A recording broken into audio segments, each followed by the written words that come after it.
Assalamualaikum warahmatullahi wabarakatuh. Seringkali muncul pertanyaan saat kita mengikuti ibadah sholat Jumat. Ketika khotib sedang berkhutbah dan memanjatkan doa, bolehkah kita mengaminkan dengan suara? Dan bagaimana jika nama Rasulullah disebut? Haruskah kita menjawab dengan Sallallahu Alaihi Wasallam? Mari kita bahas adab dan tata cara yang benar selama khutbah Jumat berlangsung, serta dampaknya terhadap sah atau tidaknya sholat Jumat kita, berdasarkan dalil-dalil yang ada. Bagian 1. Larangan berbicara saat khutbah. Poin pertama dan yang paling mendasar adalah larangan berbicara saat khutbah Jumat. Terdapat beberapa hadis yang secara tegas melarang hal ini.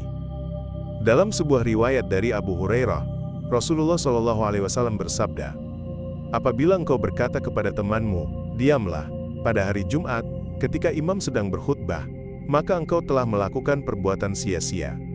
Hadis ini diriwayatkan oleh Muslim. Hadis ini menunjukkan bahwa bahkan perbuatan menyuruh orang lain untuk diam pun dilarang, apalagi berbicara tentang hal lain. Tindakan berbicara saat khutbah berlangsung dianggap sebagai perbuatan yang dapat menghilangkan pahala ibadah Jumat. Bagian 2. Mengaminkan doa khotib. Lalu, bagaimana dengan mengaminkan doa yang dipanjatkan oleh khotib saat khutbah? Dalil-dalil yang tersedia tidak memberikan jawaban yang spesifik mengenai apakah boleh mengaminkan dengan ucapan atau tidak. Namun, jika kita merujuk pada larangan berbicara saat khutbah, maka dapat dipahami bahwa mengaminkan doa sebaiknya dilakukan di dalam hati saja, tanpa mengeluarkan suara. Hal ini bertujuan untuk menghindari perbuatan sia-sia yang dapat mengurangi atau bahkan menghilangkan pahala Jumat. Bagian 3. Menjawab sholawat untuk Nabi. Selanjutnya, bagaimana jika khotib menyebut nama Rasulullah Shallallahu Alaihi Wasallam? Apakah kita harus menjawab dengan sholawat? Dalil-dalil juga tidak secara eksplisit menyebutkan tentang kewajiban atau larangan menjawab sholawat dengan suara ketika khotib menyebut nama Rasulullah. Akan tetapi, prinsip umum larangan berbicara saat khutbah juga berlaku di sini. Mengingat bahwa sholawat adalah bentuk doa dan penghormatan kepada Nabi Muhammad SAW, maka bersholawat di dalam hati ketika nama beliau disebut adalah tindakan yang baik dan sangat dianjurkan. Namun, mengucapkannya dengan suara keras dapat dianggap sebagai tindakan berbicara yang dilarang saat khutbah. Bagian 4. Bagaimana khutbah Rasulullah? Sebagai gambaran, beberapa hadis menjelaskan bagaimana Rasulullah SAW berkhutbah.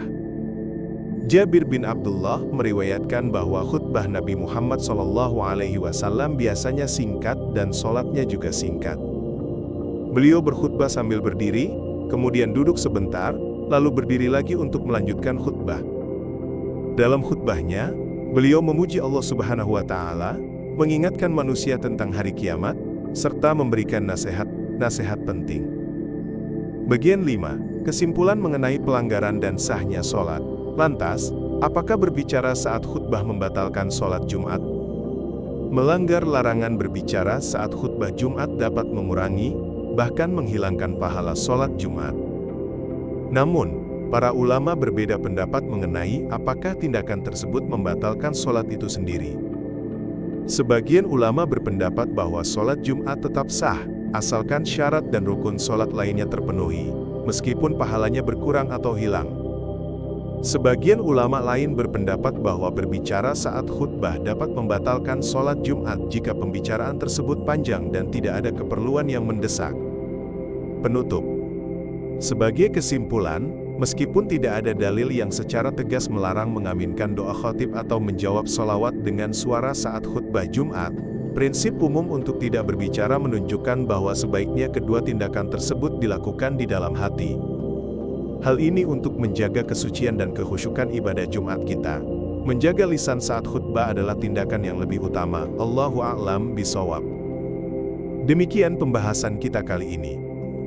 Untuk daftar lengkap 81 referensi yang menjadi sumber pembahasan ini, serta tanya jawab yang lebih rinci, Anda dapat mengakses tautan yang telah kami sediakan di deskripsi video. Wassalamualaikum warahmatullahi wabarakatuh.